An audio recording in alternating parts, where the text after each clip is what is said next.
শুভ সকাল সুপ্রিয় দর্শক, আপনাদের সবাইকে অনেক অনেক শুভেচ্ছা জানিয়ে আমন্ত্রণ জানাচ্ছি জেনফার বাংলাদেশ লিমিটেডের জেনফার লিভার কেয়ারের সৌজন্যে স্বাস্থ্য বিষয়ক অনুষ্ঠান স্বাস্থ্য যত্ন অনুষ্ঠানের সঞ্চালনায় আমি ডাক্তার ফাতিহা শাফি আছি আপনাদের সাথে। লিভার ক্যান্সারের প্রতিরোধ ও প্রতিকার সম্পর্কে সচেতনতা বৃদ্ধির জন্য আমাদের আজকের এই আয়োজন। তাই আমাদের আজকের অনুষ্ঠানের বিষয়বস্তু চূড়ান্ত করা হয়েছে লিভার ক্যান্সারের চিকিৎসা। আর এ বিষয়ে কথা বলার জন্য আমাদের আজকের অতিথি অধ্যাপক ফারুক আহমেদ, লিভার ও পরিপাকতন্ত্র বিশেষজ্ঞ, বিভাগীয় প্রধান, লিভার বিভাগ, ঢাকা মেডিকেল কলেজ হাসপাতাল। স্যার, আমন্ত্রণ আপনাকে আমাদের আজকের এই আয়োজনে। ধন্যবাদ আপনাকে আজকের অনুষ্ঠানে আমন্ত্রণ জানানোর জন্য। স্যার, আমরা আজকে লিভার ক্যান্সার নিয়ে আলোচনা করতে যাচ্ছি। আমরা ক্যান্সার শব্দটি শুনলেই আমাদের এখনও চিকিৎসা বিজ্ঞানের এত উৎকর্ষ সাধনের পরও আজও আমাদের মধ্যে একটি শঙ্কা বা ভয় চলে আসে। লিভার ক্যান্সার বলতে আসলে আমরা কি বুঝবো, সেটি দিয়ে আসলে প্রথমে শুরু করতে যাচ্ছি। ক্যান্সার কথাটি আসলে অনেকের আমাদের সঠিক ধারণা থাকে না যে ক্যান্সার আসলে কী ধরনের অসুখ। আমাদের শরীরে যে বিভিন্ন যে কোষগুলো আছে, যেমন ত্বক কিংবা আমাদের যে খাদ্যনালী সহ সমস্ত অর্গানে কিন্তু এই কোষগুলো নির্দিষ্ট সময় পর পর কিন্তু এই কোষগুলো মরে যায় এবং সেখানে নতুন কোষ তৈরি হয়।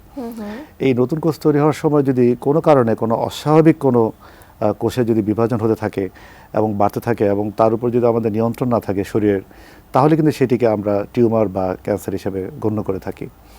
তো যখন এই বিষয়টি লিভারে ঘটে থাকে, লিভার অর্থাৎ যকৃত, যেটি আমাদের পেটের ডান পাশে উপরিভাগে থাকে, এটিতে যখন এই একই ধরনের ঘটনা ঘটে তখন সেটিকে আমি লিভারে ক্যান্সার বলে থাকি।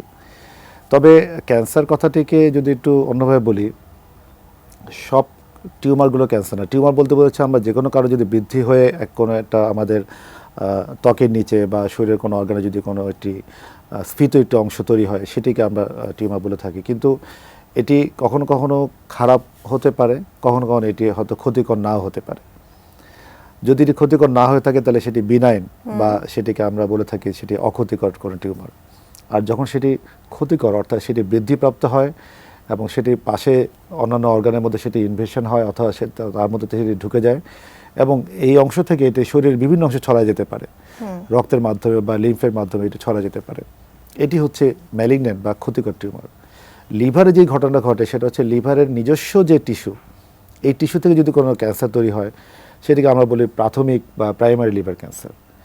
আর শরীরের অন্যান্য কোনো অর্গান থেকে, যেমন আমাদের খাদ্যনালী থেকে বা অন্ত্র থেকে বা অগ্নাশয় থেকে বা ফুসফুস থেকে যদি কোনো টিউমার লিভার মধ্যে ছড়ায় যায়, সেটিকে আমরা বলি সেকেন্ডারি, অর্থাৎ অন্য অর্গান থেকে লিভারে আসছে।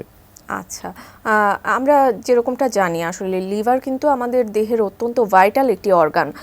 তো লিভারে ক্যান্সার হওয়াটা সেটি আসলে খুবই ঝুঁকিপূর্ণ। বাংলাদেশের আসলে প্রেক্ষাপটটি কীরকম লিভার ক্যান্সারের ক্ষেত্রে?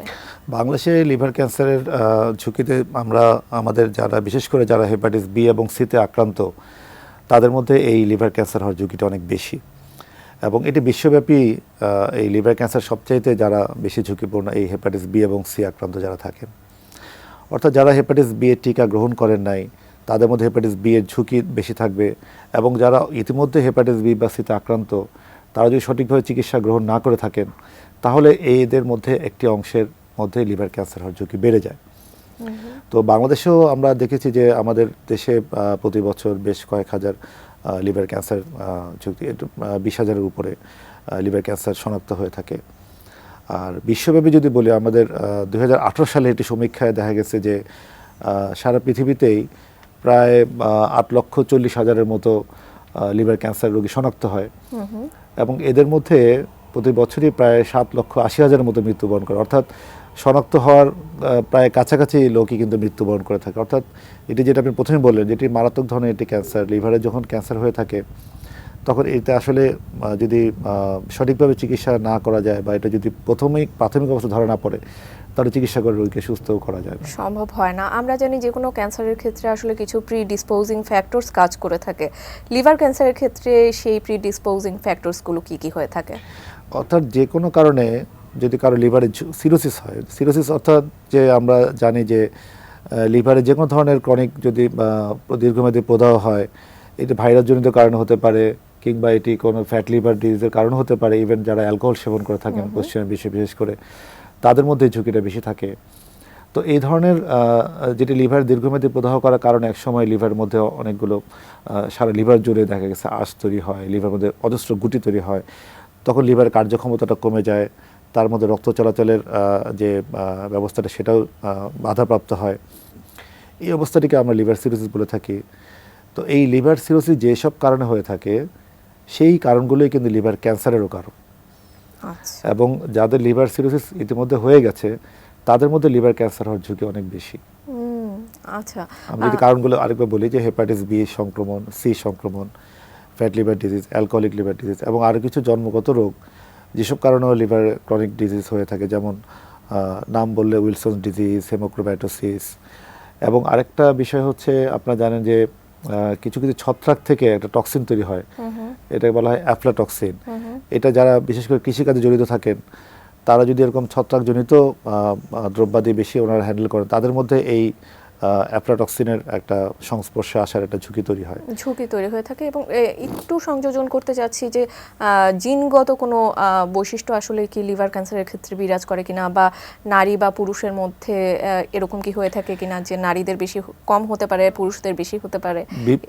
বিভিন্ন সমীক্ষায় দেখা গেছে যে আমাদের পুরুষদের মধ্যে আসলে লিভার ক্যান্সার ঝুঁকিটা বেশি নারীদের কাছ থেকে। জিনগত প্রভাবও আছে, তবে এই যে এনভায়রনমেন্টাল ফ্যাক্টরগুলো হচ্ছে বেশি গুরুত্বপূর্ণ দেখা গেছে যেটা। আচ্ছা, আপনি যেরকমটা শুরুর দিকে বলছিলেন যে আসলে প্রাথমিকভাবে যদি লক্ষণগুলো ধরা পড়ে তাহলে আসলে ট্রিটমেন্ট প্রসিডিওরটা অনেক ইজি হয়ে যায়। তো সেক্ষেত্রে প্রাথমিকভাবে লিভার ক্যান্সার শনাক্ত করার উপায়গুলো আসলে কি কি?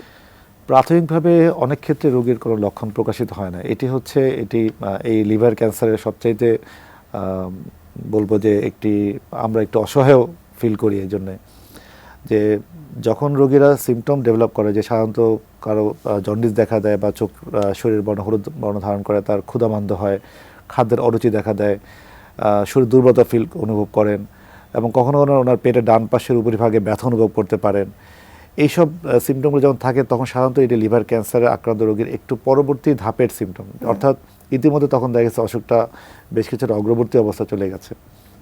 যে কারণে এই কোনো সিমটম ডেভেলপ করার আগে, অর্থাৎ কোনো লক্ষণ প্রকাশিত হওয়ার আগে যাতে অসুখটা ধরা পড়ে এই জন্য কিছু স্ক্রিনিংয়ের ব্যবস্থা আছে। আচ্ছা, যারা বিশেষ করে দীর্ঘমেয়াদী হেপাটাইটিস বি সি সংক্রমণে আক্রান্ত আছেন বা যাদের ফ্যাট লিভার ডিজিজের কারণে যাদের লিভারের কিছুটা অসুখটা একটু অগ্রবর্তী হয়েছে চিকিৎসকের পরামর্শ মতো, তারা একটা নির্দিষ্ট সময় পর পর স্ক্রিনিং টেস্ট করতে পারেন আলট্রাসোনোগ্রামের মাধ্যমে। যেমন 6 মাস পর পর তারা একটা আলট্রাসোনোগ্রাম করতে পারেন, একটা ভালো মেশিন দিয়ে দেখতে হবে যাতে কোনো টিউমারটা যদি 1-2 সেন্টিমিটার অবস্থা যদি ধরা পড়ে, এবং তার সাথে আমরা কিছু টিউমার মার্কারও করে থাকি রক্তের পরীক্ষার মাধ্যমে, তখন এটি প্রাথমিক অবস্থা শনাক্ত করার একটা সুযোগ তৈরি হয়। তখন আমরা কিছু চিকিৎসা থাকে যেই চিকিৎসার মাধ্যমে আমরা রোগী সুস্থ হতে পারেন সম্পূর্ণভাবে। আচ্ছা, আমরা এই স্ক্রিনিং এর যে বিষয়টি আছে সেটি নিয়ে আমরা কথা বলবো আপনার সাথে পরবর্তীতে। আমাদের একটি বিজ্ঞাপন বিরতির সময় হয়ে গেছে, বিরতির পর আমরা আবারও যুক্ত হচ্ছি। দর্শক, সময় হয়ে গেল ছোট্ট একটি বিজ্ঞাপন বিরতির, কোথাও যাবেন না, আমাদের সাথেই থাকুন।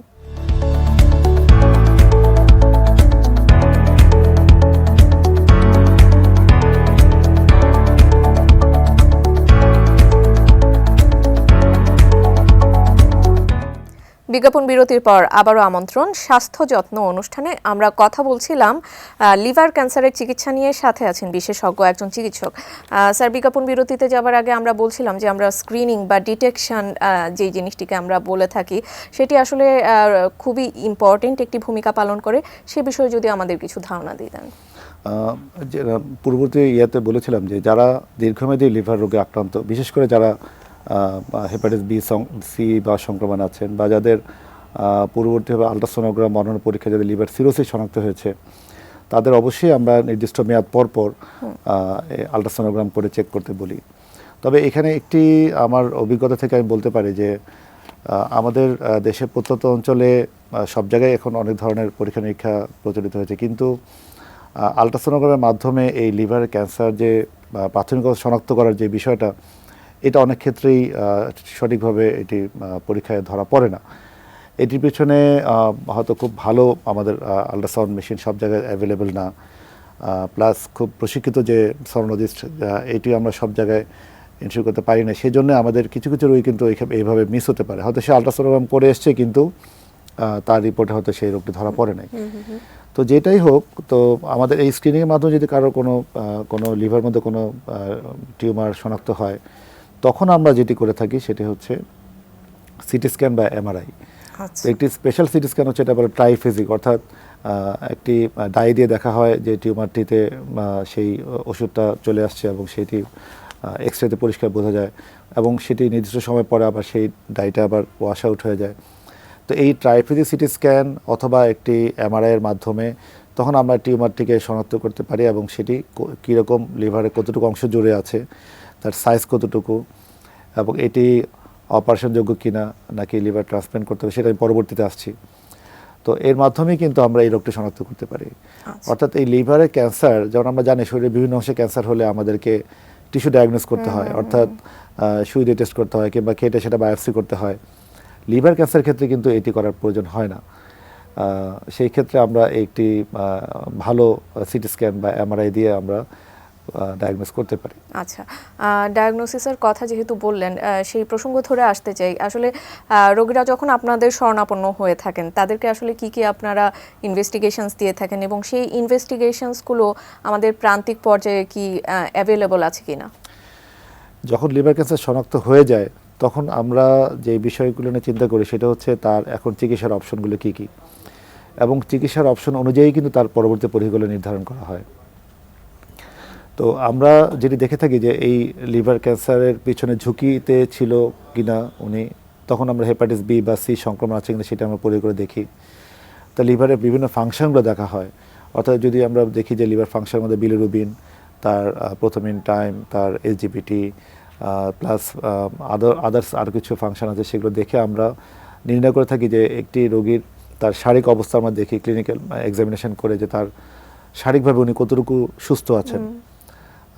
তো এই শারীরিক অবস্থা, তার রক্তের লিভার ফাংশনস এবং টিউমারের সাইজ, এগুলো বিবেচনা করে আমরা ঠিক করা হয়। আমি বলতে বলেছি যে একটা মাল্টিডিসিপ্লিনারি টিম থাকে সাধারণত, যারা লিভার টিউমার বা ক্যান্সারের চিকিৎসায় যে অপশনগুলো আছে কোনটি এই রোগীর জন্য ঠিক হবে। আচ্ছা, আমরা পূর্ববর্তীতে আমরা এরকম একটি প্রবাদের কথা আমরা শুনেছি, when there is cancer there is no answer. এখন কি ক্যান্সারের জন্য অ্যান্সার যথাযোগ্যভাবে আছে কিনা, একজন ক্যান্সার বিশেষজ্ঞ হিসেবে আপনি আসলে কি মনে করছেন? আসলে ক্যান্সার, আমি বিশেষজ্ঞ নই, আমি লিভার বিশেষজ্ঞ। তবে আমরা যেহেতু লিভার ক্যান্সার রোগীদের চিকিৎসা করি, আমাদের যেটা আমি আগে বলেছিলাম যে এটা কিন্তু আমরা পুরোপুরি আমি করব বা আরেকজন করবে তা নয়। সাধারণত একটা মাল্টিডিসিপ্লিনারি বোর্ড তৈরি করা হয় যেখানে একজন লিভার বিশেষজ্ঞ থাকবেন, একজন ক্যান্সার বিশেষজ্ঞ থাকবেন, একজন সার্জন থাকবেন, একজন ইন্টারভেনশন রেডিওলজিস্ট অর্থাৎ যারা বিভিন্ন ধরনের প্রসিডিউর করবেন ওনাও থাকবেন। তো সবার সামনে কিন্তু এই বিষয়টা উপস্থাপন করা হয় এবং এই বোর্ড থেকে ডিসিশন নেওয়া হয় যে লিভার চিকিৎসা, এই ক্যান্সার চিকিৎসার জন্য আমরা পরবর্তী কোন ধাপে যাব। আমরা যে ধাপগুলো একটু বলি আপনাকে, যে যদি টিউমারটি খুব ছোট হয়ে থাকে এবং সেটা লিভার মধ্যেই যদি থাকে এবং সেটা অন্য কোথাও ছড়ায় গিয়ে না থাকে, অর্থাৎ বুকের এক্সরেতে বা সিটি স্ক্যানে অথবা অন্য কখনো কোনো প্রয়োজন হলে পেট সিটি স্ক্যান করতে হয়, যেটি সারা শরীরের বোনস বা হাড় সহ অন্য কোথাও টিউমারটি ছড়িয়েছে কিনা সেটা দেখা হতে পারে। এটা দেখার পর তারপরে আমরা সিদ্ধান্ত নিই যে ওনার জন্য যে প্রথম যে চিকিৎসাটা সেটা হচ্ছে যদি প্রয়োজন হয় তাহলে সার্জারি করা গেলে ওই অংশটুকু যদি আমরা কেটে ফেলে দিই তাহলে কিন্তু প্রাথমিক অবস্থায় একজন রোগী সম্পূর্ণ সুস্থ হতে পারে। সার্জারি আরেকটা বিকল্প আছে, সেটা হচ্ছে বলা হয় অ্যাবলেশন, অর্থাৎ বাইরে থেকে সুই দিয়ে একটা ওই লোকাল যে টিউমারটা সেটাকে হিট দিয়ে পুড়ে দেওয়া হয়, এটাকে বলে অ্যাবলেশন। তার ফলে টিউমারটা নষ্ট হয়ে যায় এবং সেটা বড় হতে পারে না বা ছড়াতে পারে না। এই আরেকটা কিউরেটিভ চিকিৎসা হচ্ছে লিভার ট্রান্সপ্লান্টেশন। এই ট্রান্সপ্লান্টেশনটা এখনো পর্যন্ত আমাদের দেশে অ্যাভেলেবেল হয় না। আমাদের দেশে লিভার ক্যান্সারের সব চিকিৎসাই এখন বর্তমানে আছে।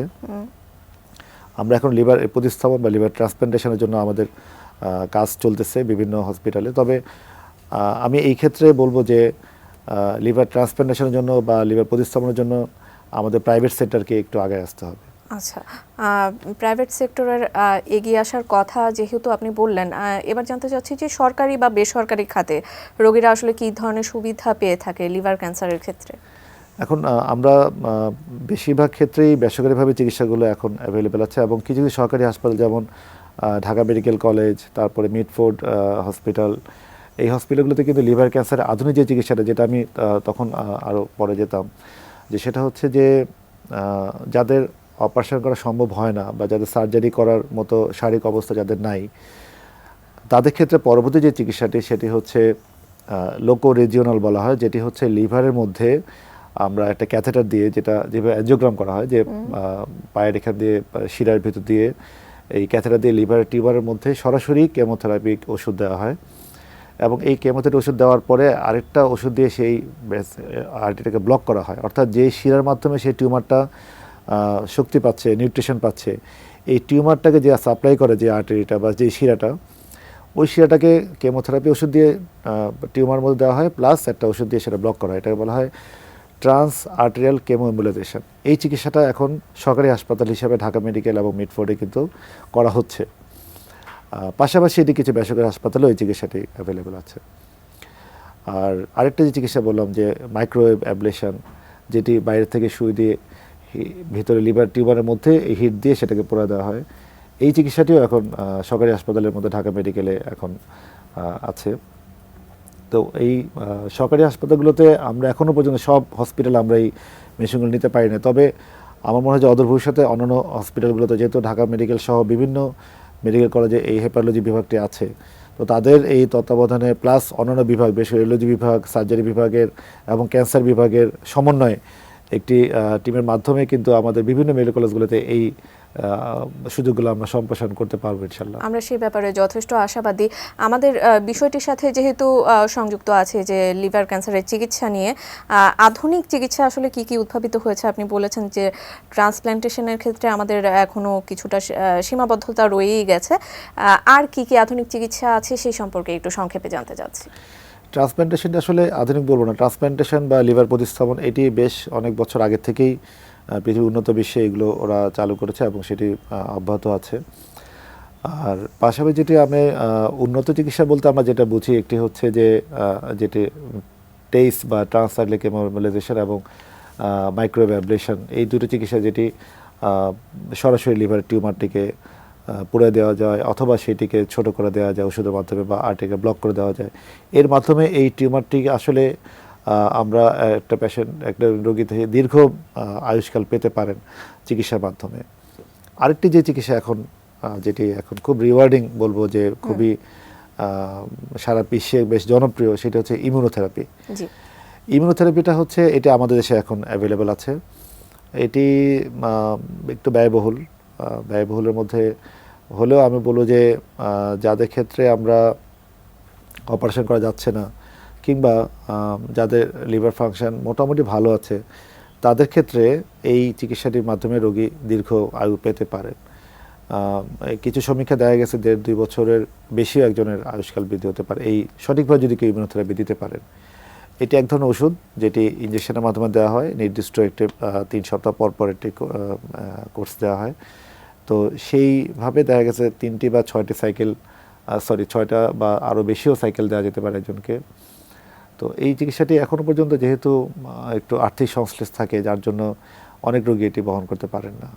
আচ্ছা, অসংখ্য ধন্যবাদ আপনাকে, আপনার অত্যন্ত মূল্যবান সময় আমাদেরকে দিয়েছেন। আপনার কাছ থেকে আসলে অনেক কিছু জানার ছিল, সময়ের স্বল্পতার জন্য আজ হয়তো সম্ভব হয়নি। আমরা পরবর্তীতে আবারও আপনার কাছ থেকে এই বিষয়ে বিস্তারিত জানার চেষ্টা করব। ধন্যবাদ আপনাকে, এটিএন নিউজের দর্শকদেরও ধন্যবাদ। আসসালামু আলাইকুম। ওয়ালাইকুম আসসালাম। দর্শক, আপনাদের অসংখ্য ধন্যবাদ আমাদের সাথে এতক্ষণ যুক্ত থাকার জন্য।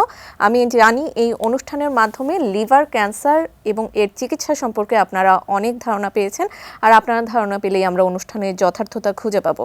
পরবর্তী পর্ব দেখার আমন্ত্রণ জানিয়ে আজকের মতো এখানেই শেষ করছি। সবাই ভালো থাকবেন, সুস্থ থাকবেন, আর এটিএন নিউজের সাথেই থাকবেন।